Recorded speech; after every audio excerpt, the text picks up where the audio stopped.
Hello, assalamu alaikum, and welcome back to our channel. Today we are going to explain the remaining part of the poem The Love Song of J. Alfred Prufrock, written by T.S. Eliot.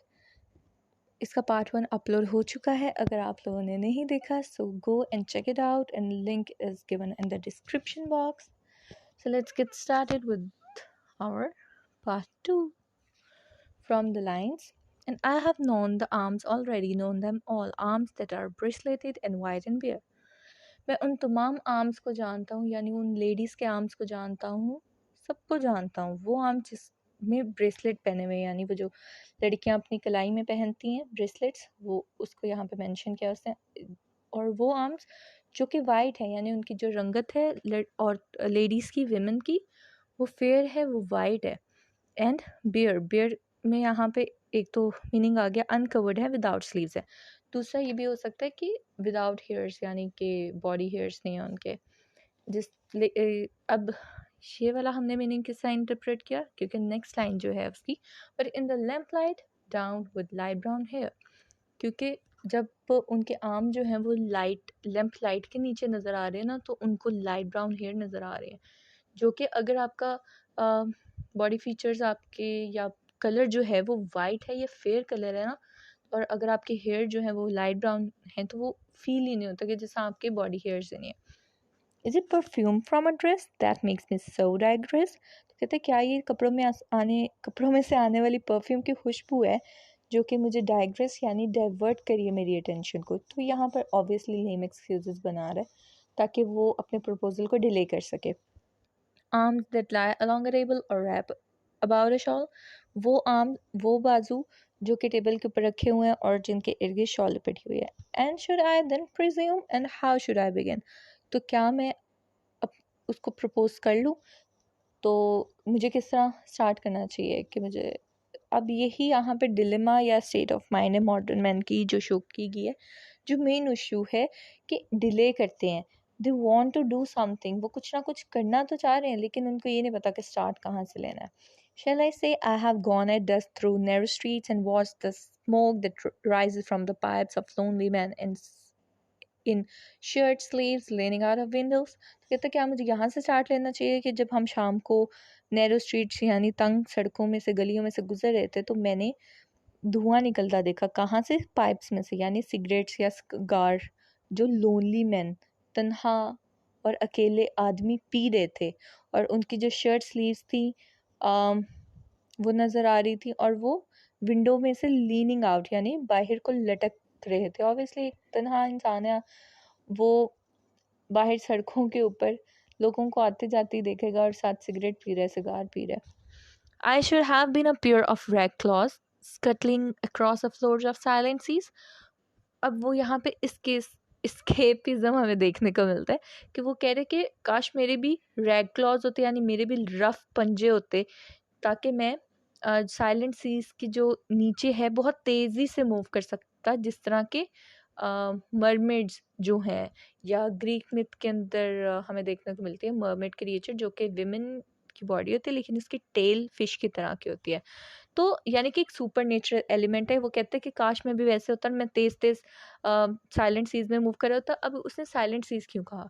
जब गहरा पानी होता है ना, वो ऊपर से silent और खामोश नज़र आ रहा होता है, लेकिन उसके अंदर बहुत सारे जानवर या फिर उसकी जो मखलूक है वो पाई जाती है. ऑब्वियसली जो सी एनिमल्स हैं, फिशेस हैं, मरमेड्स, तो ऑब्वियसली सुपर नेचुरल है.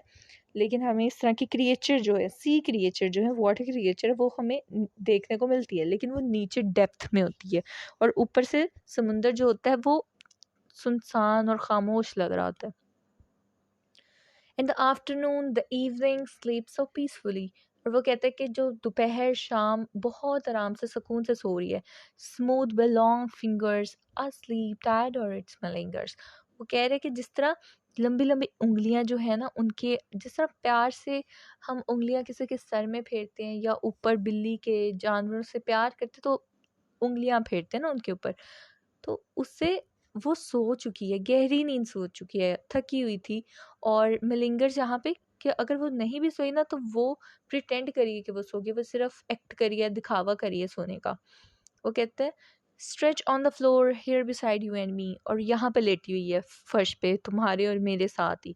Should I after tea and cakes and ices have the strength to force the moment to its crisis.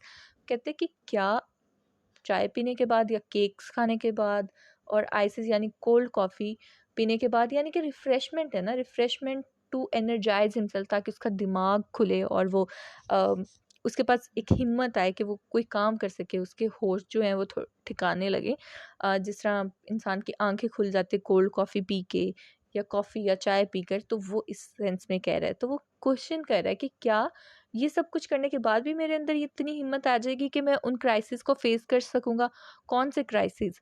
वो क्राइसिस जो उसको प्रपोजल के बाद देखने को मिलेंगे, क्योंकि उसके लिए तो डू एंड डाई सिचुएशन है ना, उसके लिए तो क्राइसिस ही है ऑब्वियसली. यहाँ पे भी उसको अपने आप को अंडर एस्टिमेट करे कि रिजेक्शन ही होगी, और रिजेक्शन होते तो क्राइसिस तो आते हैं, तो दूसरा इंसान जो है वो रिएक्ट तो करता है.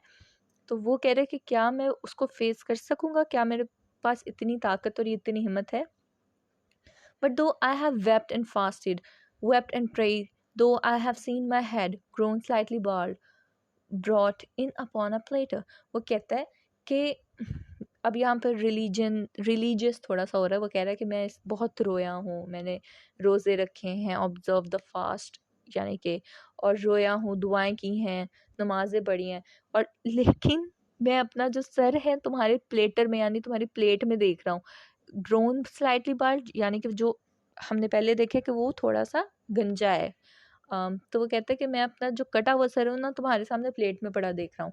आई एम नो प्रॉफिट, मैं कोई प्रॉफिट नहीं हूँ, मैं कोई फोर्सियर नहीं है जो मैं फ्यूचर भी देख सकूँ, या मैं कोई एक अजीम हस्ती नहीं हूँ, या कोई बहुत ऊंचा इंसान, आला इंसान नहीं हूँ. And here is no great matter. और फिर वो साथ ही कह देते हैं कि भाई इसमें क्या बात है, इसमें कोई बात नहीं, कोई बड़ी बात नहीं है प्रपोज करना. तो ये आयरनी यहाँ पे यूज़ की गई है. I have seen the moment of my greatness flicker. तो कहता है कि मैं अपने फ्लिकर का मतलब होता है हेजिटेशन, विक्टिम ऑफ हेजिटेशन है यहाँ पे. तो वो कह रहे हैं मैं हेजिटेंट हूँ और मैं ये चीज़ फील कर सकता हूँ, ये मूवमेंट मैं देख सकता हूँ. And I have seen the eternal footman hold my coat and sneaker.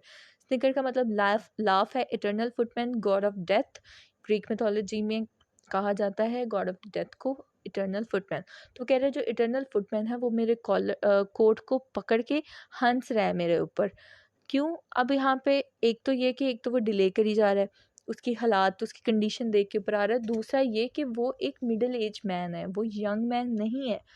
वो एक ऐसा इंसान है जो कि बुढ़ापे की तरफ को जा रहा है. तो वो उसकी हरकतें और वो समझ रहे हैं ना इस तरह के, मतलब ये कोई बहुत ही गलत काम है कि मतलब मेरी ये एज है और मैं जवानों की तरह एक्ट कर रहा हूँ, और जो गॉड ऑफ डेथ है वो दूर से मुझे देख के हंस रहे हैं और मेरी हालात के ऊपर.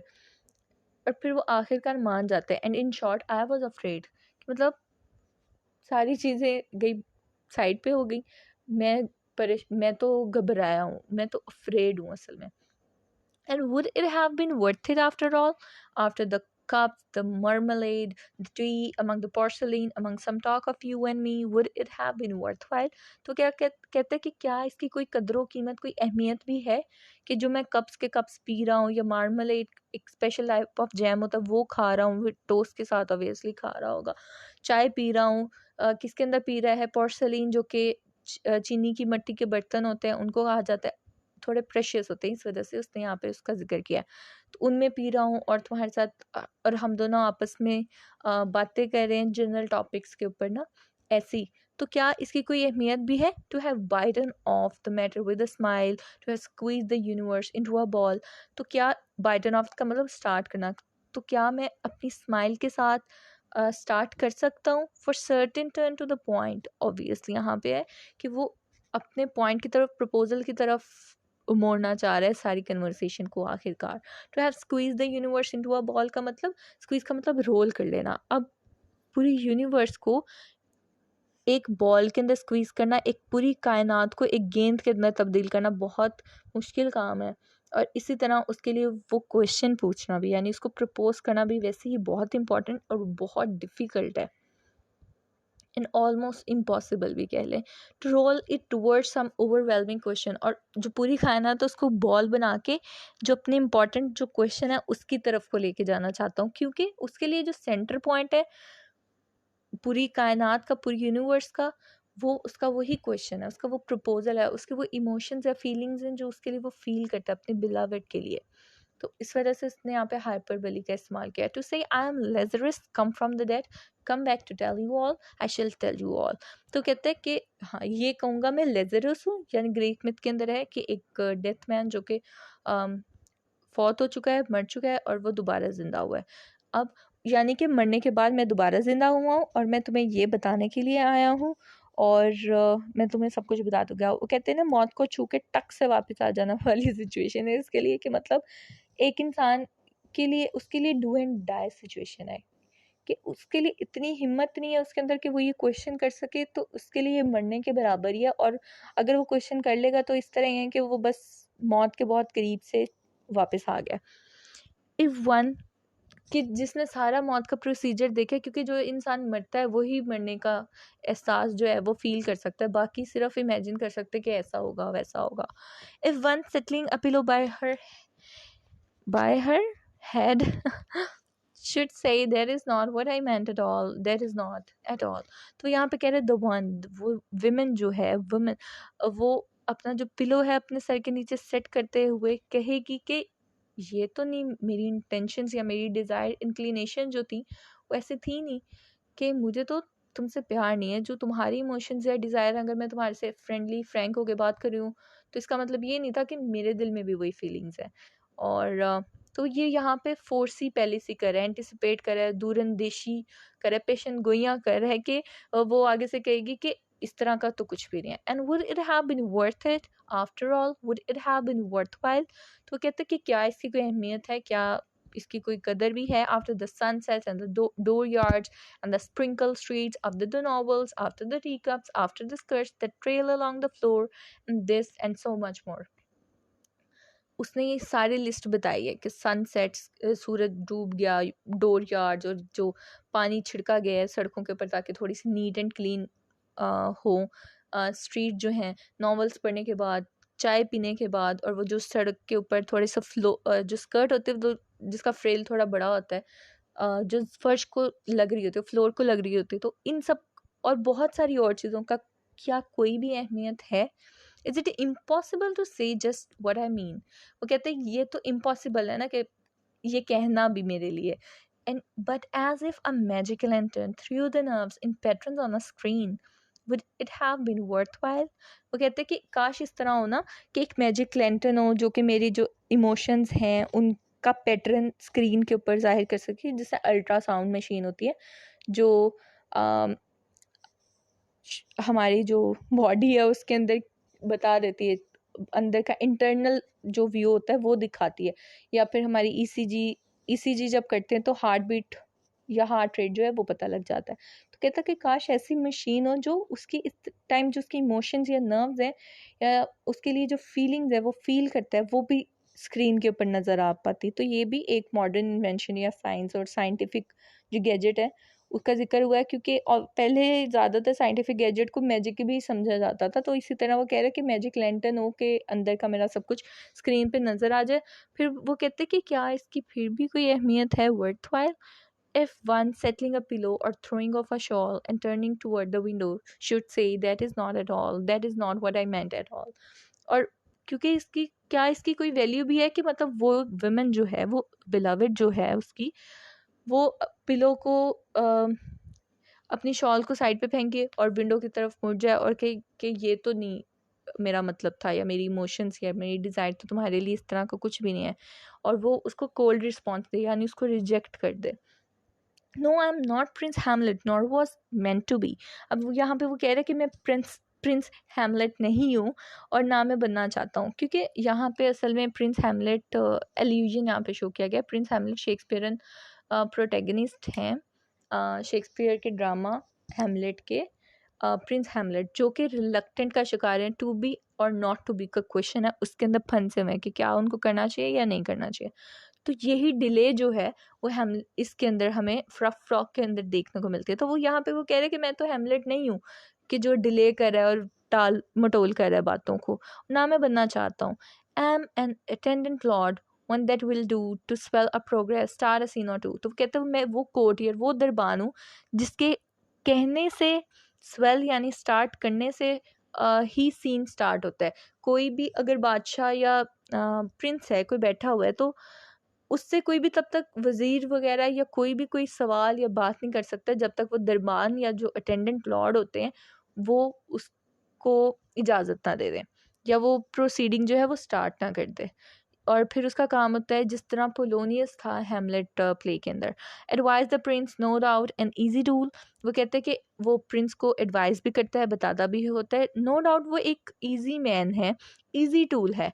Differential, glad to be of use, respectful होता है और वो खुश है कि वो दूसरों को सर्व करेगा यानी दूसरों की मदद करेगा। And politic, cautious and meticulous. Politic का मतलब वाइज है यहाँ पे, वाइज, कॉशियस यानी सेंसिबल और वेरी केयरफुल है वो तारीफ करे इस तरह। फुल ऑफ हाई सेंटेंस यानी बड़ी बड़ी बातें करने वाला, बड़ी बड़ी मैक्सिम्स या फिर डिक्शंस को यूज़ करने वाला। लेकिन but a bit obtuse at times, indeed almost ridiculous. Obtuse का मतलब स्लो टू अंडरस्टैंड यानी समझना मुश्किल होता है। वो कहते हैं लेकिन कभी कभार समझ नहीं पाते उसको, और कभी कभार तो बिल्कुल ही रिडिकुलस बात की होती है। Almost at times the fool यानी फूल की तरह। अब फूल जो होता है ख़ास करके हमें क्लासिकल ड्रामास के अंदर या शेक्सपियरन ड्रामा के अंदर फूल का कैरेक्टर देखने को मिलता है जिसका काम होता है इंटरटेन करना प्रिंस को, बादशाह लोगों को, इन सब को। ठीक है। अब लेकिन फूल का कैरेक्टर बिल्कुल ही एक जोकर की तरह कह लें कि जोकर टाइप कैरेक्टर होता है, उसको फूल कहा जाता है। तो उसने कहाँ से शुरू किया? प्रिंस था। प्रिंस से बात अटेंडेंट लॉर्ड के ऊपर लेकर आया और आखिरकार वो कहता है कि फूल है। असल में उसके जो अंदर है ना, वो अपने आप को बहुत इन्फीरियर समझता है। इस वजह से इन्फीरियॉरिटी कॉम्प्लेक्स की वजह से वो अपने आप को फूल कह रहे हैं कि मतलब मैं किसी काम का नहीं हूँ, मैं तो हकीर सी चीज़ हूँ जिसकी कोई इतनी अहमियत ही नहीं है। और वो आखिरकार वो मान रहा है I grow old, I grow old. सारी बात ही ये है। वो क्योंकि समझता है कि मैं बूढ़ा हो चुका हूँ और ये जो सारी चीज़ें वो कर रहा है, काम कर रहा है, वो अब उसके ऊपर सूट नहीं कर रहे हैं। ऑब्वियसली सोसाइटी उसको ये करने भी नहीं देगी। तो इस वजह से यहाँ पे वो एक्सेप्ट कर रहा है कि वो जो कपड़े या वो एक्ट इस तरह कर रहा है कि वो यंगस्टर है, लेकिन वो यंगस्टर नहीं है और वो एक मिडिल एज मैन है। I shall wear the bottoms of my trousers roll. क्या मुझे अपने वो जो पैंट्स हैं या बॉटम्स हैं, ये ट्राउजर्स हैं, उसके जो एंड है उसको रोल करना चाहिए जिस तरह जवान लड़के करते हैं। Shall I part my hair behind. क्या मैं अपने जो बाल हैं उनको पीछे की तरफ कंघी कर सकता हूँ, कॉम कर सकता हूँ। Do I dare to eat a peach. तो क्या मैं पीच यानी आड़ू खाने की हिम्मत कर सकता हूँ। असल में जो फ्रूट बाइट करते हैं ना, दांत से काट के खाते हैं, ये जवान लोग तो बड़े मज़े से खा लेते हैं। लेकिन जैसे जैसे आपकी उम्र बढ़ती जाती है, बुढ़ापे की तरफ आप जाते हैं, आपके दांत कमज़ोर होते हैं और आप वैसे नहीं खा सकते जिस तरह एक जवान इंसान खाता है। तो कहता है कि क्या मैं ऐसी हिम्मत कर सकता हूँ कि मैं सबके सामने एक जवानों की तरह आड़ू खा सकूँ। I shall wear white flannel trousers and walk upon the beach. Flannel यानी सॉफ्ट क्लोथ का जो ट्राउज़र है, क्या मैं वो ट्राउज़र पहन के बीच के ऊपर जा सकता हूँ ताकि मैं यंग लगूँ या अपने आप को यंग प्रूफ करने की यहाँ पे कोशिश करें। I have heard the mermaid singing each to each. अब वो कह रहा है कि मैंने मरमेड्स को गाते हुए देखा, एक दूसरे को वो गाना सुना रही होती है। यही मरमेड्स असल में मैंने पीछे मेंशन किया था रैग्ड क्लॉज को, यानी रफ क्लॉज, जो वो कह रहा होता है कि मैं साइलेंट सीज के नीचे तेज तेज मूव करना चाहता हूँ, काश मेरे भी रफ वो रैग क्लॉज होते यानी पंजे होते। तो यहाँ पे ये कह रहा है कि मरमेड जो एक दूसरे को गाना चाहते। फिर इन्फीरियोरिटीज का कॉम्प्लेक्स हमें देखने को मिलता है इस लाइन में। I do not think that they will sing to me. वो कहते हैं कि जी मुझे नहीं लगता ये मेरे लिए गाना गाएंगे। तो ये इसकी रियलाइजेशन है और एक बस उसको जो फियर है अपने लिए, अपनी ज़ात के लिए, वो है कि वो एक तन्हा इंसान है और इन्फीरियर है, कोई उसके पास कोई ख़ास क्वालिटीज़ नहीं है। I have seen them riding seaward on the waves combining the white hair of the waves blown back. मैंने उनको देखा है, किनको, सी क्रिएचर्स को, राइडिंग यानी घूमते फिरते, सी वर्ड वाटर के डायरेक्शन में मूव करते हुए, जो वेव्स के ऊपर। और कंबाइनिंग द वाइट हेयर, जो वाइट फोम होते हैं ना पानी के ऊपर, जब तेज पानी चल रहा होता है तो समुंदर वगैरह के ऊपर झाग से आ जाती है वाइट कलर की। तो वो कह रहे हैं कि combining the white hair of the blown back, जब पानी तेजी से जा रहा होता है ना, तो कभी आपने लोगों ने वीडियोस में या लाइव देखा हो तो पानी तेज तेज जाता जाता टर्न करता है, मुड़ता है, थोड़ा सा ऊंचाई की तरफ को रोल कर देता है।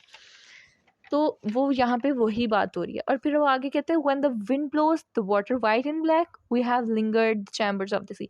अच्छा, when the wind blows the water white and black, वही जब पानी ऊपर उठते हुए थोड़ा सा वापस को आता है ना, तो ऊपर से तो वो वाइट नजर आ रहा है और वो जो झाग है वो वाइट नजर आ रही है, लेकिन उस ऊंचाई वाले पानी के जो नीचे है ना वो ब्लैक नजर आ रहा होता। तो उसको उसने कहा है कि फेदर, जो काला पानी नजर आ रहा है ना हवा के चलने से, जब हवा तेज होती है और पानी की रफ्तार तेज होती है तब इस तरह का सीन देखने को मिलता है। वी हैव लिंगर्ड, लिंगर्ड का मतलब stay. We sea creatures mermaids कहाँ रुकी हुई हैं, कहाँ स्टे किया है, चैम्बर्स ऑफ द सी, जहाँ चैम्बर्स यानी कि वो जगह जहाँ पे सी क्रिएचर्स रहती हैं, कहाँ पर, समुंदर के अंदर। बस sea girls with with seaweed red and brown, जहाँ पर सी गर्ल जो है यानी जो मरमेड्स हैं अपने चैम्बर के अंदर वेलकम कर रही है उसको गार्लैंड के साथ, सीवीड के साथ, यानी कि समुंदर वाली जो घास है उसके साथ उन्होंने उसके लिए हार बनाया हुआ है, गार्लैंड बनाया हुआ है, और वो किस कलर के, रेड एंड ब्राउन कलर के। लेकिन last line, till human voice wake us and we drown, कि जो इमेजिन ये सारा कर रहा था कि वो समुंदर के अंदर है एज अ मरमेड वो है, उसका ये ख्वाब टूट जाता है और वो डूब जाता है जब इंसान जो है ह्यूमंस वॉइसेस वो सुनता है।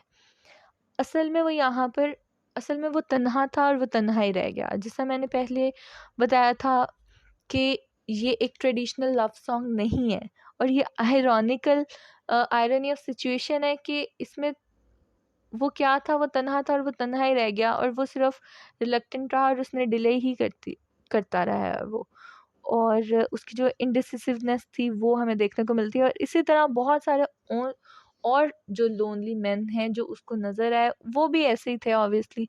जो तन्हा लोग होते हैं वो सिर्फ इमेजिनेशन करते हैं, इमेजिन करते हैं अपने आप को ऐसी जगहों पर और ऐसे सीन्स में, जैसा वो मरमेड्स उसको गार्लैंड पर के साथ इस्तकबाल उसका वेलकम कर रही है, लेकिन वो खुद से वो एक जो फर्स्ट स्टेप है वो ही नहीं ले पाते, और वो ले नहीं पाते तो आगे कुछ नहीं बनता, और वो अकेले के अकेले रह जाते हैं, जिस तरह प्रफ रॉक के साथ हुआ।